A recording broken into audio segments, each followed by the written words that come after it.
sitting here trying to get my mind around this next new moon in Capricorn, the first new moon of 2026. It is on January 18th. It's at 28 degrees 43 seconds of Capricorn, which makes it the 29th degree. Anytime we hit those end degrees, especially of Capricorn, that was such a hot area, this particular degree, Pluto was hanging out there for a very long time. There's so much of the past that's being built into this new moon. So I think really what I just want to jump to the chase and say is that we are connecting in this new moon, the past to the future. So new moons, we always want to set some seeds, set some intentions, blah, blah, blah, blah, blah, right? It's just like this planet cycle that happens every single month where we have some quiet time, some darkness. The sky is showing us all of its pure glory. It's totally darkness for about 3 days. And all we see is the stars. And when this is happening, we're supposed to be going into this internal state to think about what we want to do in the future. Now, this particular one in Capricorn is so packed up with energy. We have the moon and the sun, and then we have Mars and Mercury only 2 degrees away.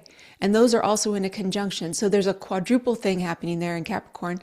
And then all of that is talking beautifully to the ruler, which is Saturn in Pisces, at the end of Pisces, of a long journey through that area. That's the final pass. And so is Neptune. Neptune is really on the brink of entering. We have that at the end of this month of entering Aries. So this is another closure that we're also getting this positive energy from, a nice sextile, which is the nature of Venus. It's stimulating. It's this beautiful best friend relationship of like, yeah, I have it. You want it? Here we go. Let's chat about it. Let's talk about it all night. Okay, cool. And then also a beautiful trine to Uranus at the last retrograde that it's going to be doing in Taurus before it moves forward here in 2026 as well. So what am I trying to say here? That all of these things are being built into the future. The more introspective in-breath of earth and water is coming forward with us in these next 6 months when we put our effort into it. Okay, Capricorn and effort, they are pretty much synonymous. There has to be some effort. You have to do something if you want success. And in this case, with it connecting to Saturn in Pisces and Neptune, this is the last pass where we can go in and grab something in the boundarylessness, that open emotional space of human expansion and love. And I don't know, it's creative and spiritual, all these things, Pisces. And Saturn is the container. It's like bringing a really powerful bag you can put some stardust into and bring it forwards. Now, you may think, what do I do with this? I don't know. Well, here's what I'm thinking. This is a time where effort will be rewarded. Now, you may not feel ready to do the thing, but whatever you've been thinking about, specifically since probably 2020, that's when I think there's an initiation, and all the things that have built since 2020, specifically in 2025, where there's been some closure, we're getting to the realization point, that's going to move forward in 2026 here. So this is our opening act of, hey, let's put something here now. Even though you may not feel ready, you should go. You should go. Because you will be rewarded. Mars and Mercury together, in Capricorn, Mars is exalted. So we're going to get a lot of structure, help, strategy, dignified energy here that is push forward the action. The mind will be on board. Mercury is so flexible where whoever it hangs out with, it just becomes a chameleon. So Mars and Mercury together, it amplifies Mars and makes this thinking and communicating so much more action-based. It's not like speculation. What should we do? I don't know. Let's think about it for another 5 years. No, it's not. It's not like that. It's now. It's time. We've been rewatching The Hobbit, and there's a scene at the very beginning where Bilbo, out of nowhere, just gets kind of chosen, right, by Gandalf, and Gandalf makes this mark on the door, and he doesn't let Bilbo know. But all of a sudden, that night, Bilbo's sitting down to this really lovely little meal, and he's about to enjoy his beautiful meal. It's just hobbits know what they're doing with food, right? Then a knock happens at the door. Dwalin. And long story short, 13 dwarfs turn up and they destroy his house. They eat all his food and he is miserable. He's like confused. He doesn't understand what's happening. And then they let him know, oh, by the way, you're also coming with us on this crazy journey. And he's like, no, I am not. Bilbo, even though he wasn't ready for it, quote unquote, he really was. Because just taking the action, the stepping up into the position of putting himself into a space where he was going to be responsible, where he was offering himself up, everything worked out. Everything worked out. So it's just a story, I know, but this is archetypal. This is the kind of language we speak in astrology, and hooking into that helps us understand. We may feel small. We may feel useless, helpless. We may be the tiniest little person on the planet, right? Like a hobbit. We may feel like, what am I going to do here? And then when you look at his journey and everything that happens to him, he is the linchpin, little tiny Bilbo, ends up being the one that saves the day multiple times. And if he wasn't there, they would have been destroyed multiple times. So what do you do with it? I think you do something that connects you to spirit, that connects you to your creativity, that connects you to the thing that you've been working on, thinking about, dreaming about, putting that intention and saying, yes, I'm going to say yes to this, even though you may not feel ready, because you're connecting to something higher than yourself with this Saturnian and Neptunian thing in Pisces, very supportive energy in this new moon. And whatever we put the effort into now, in 6 months, we will see something come out of it. We will, I promise. To take us to the next level, let's look at what Ren Butler says about the combination of Sun, Moon, Mars, and Mercury together in this book, The Archetypal Universe. If you do not have it, I suggest you go for it. You know, if you're into astrology at all and following this for yourself, it really helps to connect all the planets together in a way that nobody else does. This guy is on it. So Mercury and Mars, the principle together is sharp, passionate mind, mental energy, determination, talent for clear and decisive communication, and pointed humor. We can laugh a little bit. And so when we connect in the moon and the sun, Mars, Mercury combined with the sun, an enthusiastic and passionate mind, talent for a dynamic communication, and ability to make plans and act quickly. Making plans is perfect. And add in the moon, a gift for speaking with the heart, with passion, with strong impulses to share one's true feelings, an ability to reflect on the roots of one's inner emotional patterns, frequent energetic puttering at home. I don't know, that part feels very like a hobbit puttering around the home. But this is in Capricorn, so we need to add that in. With Capricorn being the sign, we know this is discipline. It's working hard. It's going up that mountain. It's doing something in the material world that's practical and useful. You know, we're making something happen here. I want to say this the right way. What I've realized over the last 3-4 years of watching astrology, looking into the future, seeing 2026 on the horizon, is that I needed to get myself right. I am an individual. I have a certain amount of limited power. My power is mostly over myself, over my mindset, over my experience and my choices. That's pretty much it.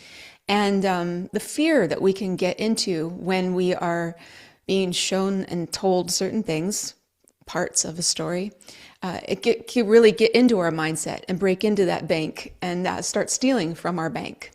And so I want to share this with you basically because it's what helped me feel okay going forward no matter what. Now, I want to give credit where credit's due, and this is to Joseph Campbell. This really shifted my entire mindset, and I'm going to read you some direct quotes from him. The world is a mess, and it always has been a mess. The problem is not to fix the world, but to straighten out ourselves. People say that what we're all seeking is a meaning for life. I don't think that's what we're seeking. I think what we're seeking is an experience of being alive, so that our life experiences on a purely physical plane will have resonances with our own innermost being and reality.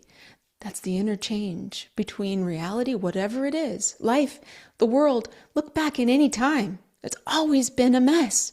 The world is designed to be a mess.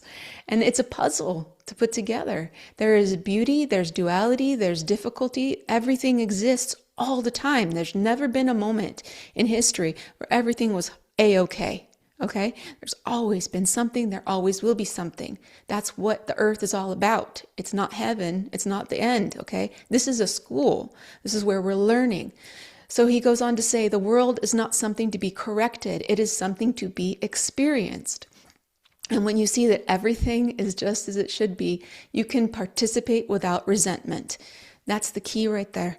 The resentment is where we can get lost because we think it should, could, would, all those words, very Saturnian words. Things should be different. Things should be better. Things should be the way I think they should be. But that's just not reality. It's not ever going to be that way. So removing that concept can free you to experience whatever it is without resentment. That's kind of a key critical point here. Joseph Campbell's words are often very misunderstood because it's super subtle what he's trying to say. He's not saying that suffering lacks meaning or that injustices should be passively taken, like bring it on. That's not what I'm saying either.